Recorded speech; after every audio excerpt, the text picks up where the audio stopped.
Que nos escucha en este día tan triste para la paz mundial.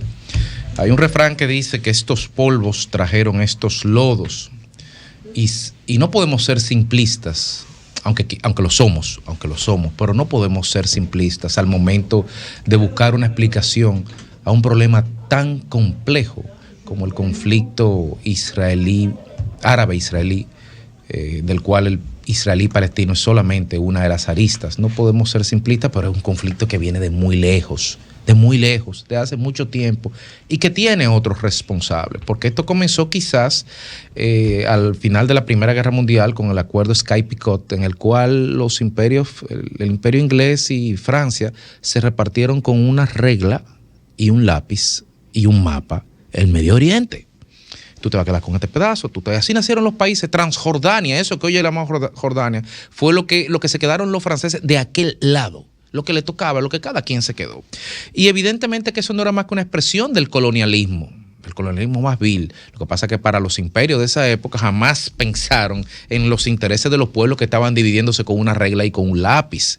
Y todo eso quedó trastocado después de la Segunda Guerra Mundial, donde evidentemente se tuvo que buscarle un hogar a decenas de cientos de miles de judíos que ya estaban en lo que se llamaba históricamente Palestina, pero también coexistiendo con unos ciudadanos del antiguo Imperio Otomano, donde también habían drusos, habían cristianos, habían palestinos, habían turcos, porque al final de cuentas la humanidad nació en Oriente Medio.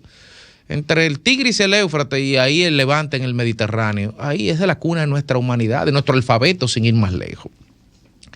Desde el día de su nacimiento, el Estado de Israel ha contado con la negación absoluta por parte de todos los estados árabes que son vecinos de él. Eso es un hecho. En su momento, en 1948, me parece que fue el 15 de mayo, la independencia, ese día en la noche comenzó la guerra de entre los 6 países árabes que rodeaban a Israel contra Israel.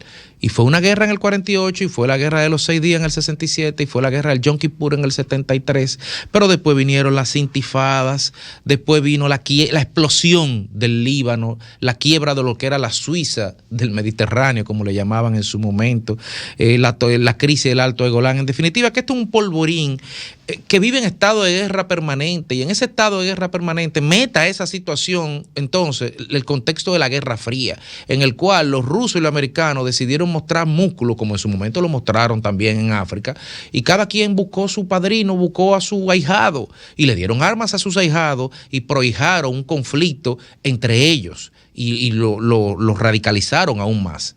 Y a esto sumémosle entonces el triunfo de la Revolución Islámica, con el Islam chií, que no tiene nada que ver con ninguno de los vecinos israelíes que son sunitas, donde de entrada niega la existencia del Estado de Israel. De hecho, recordemos, los embargos que tiene Irán es simplemente porque no se quiere que tenga acceso al arma nuclear, porque decididamente se sabe qué van a hacer los iraníes con el arma nuclear. Entonces, y en este conflicto han habido intentos de paz, evidentemente. Tuvo los intentos de paz de 1978, lo de Camp David, con Sadat, que después de 30 años, con mucha lucidez, Egipto hizo la paz con Israel. Por eso le costó 2 años después la vida a Sadat, que ganó un Nobel de la Paz y luego 2 balazos.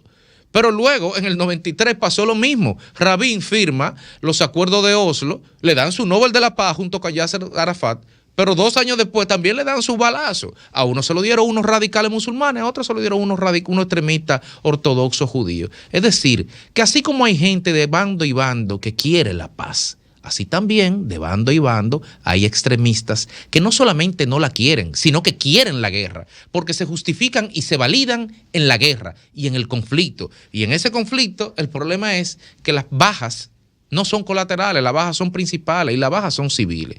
Evidentemente que la mayor cantidad son civiles palestinos, porque son los que están más expuestos y más desarmados, y en menor medida civiles israelíes, porque son los objetivos de los terroristas que impulsan estos eventos, como el pasado sábado. Uno quisiera ver la luz al final del túnel, pero no la hay. No existe la luz. No existe la luz mientras el expansionismo israelí esté violentando los propios acuerdos de Oslo, esté ocupando territorio, esté haciendo colonias ilegales, pero tampoco la va a existir mientras terroristas ya sea de Hezbollah o sea de Hamas, entiendan que el Estado de Israel no tiene derecho a la existencia. Entonces, de parte y parte, hay puntos encontrados que son irreconciliables absolutamente. Y estamos otra vez, tristemente, en el punto cero. Se han borrado todos los avances y comienza la trágica lista de muertes de civiles, de fanatismo, donde las personas que menos recursos y menos capacidad de defenderse serán indudablemente las bajas principales y masivas de este conflicto, pero la gran baja y la que saldrá perdiendo en definitiva será la posibilidad de alcanzar ni siquiera remotamente la paz. Sol 106.5, con la mayor variedad de contenido, información, entretenimiento e interacción en una sola estación. Cobertura total, disponible para ti en la radio y en las plataformas digitales. Somos Sol 106.5, la más interactiva.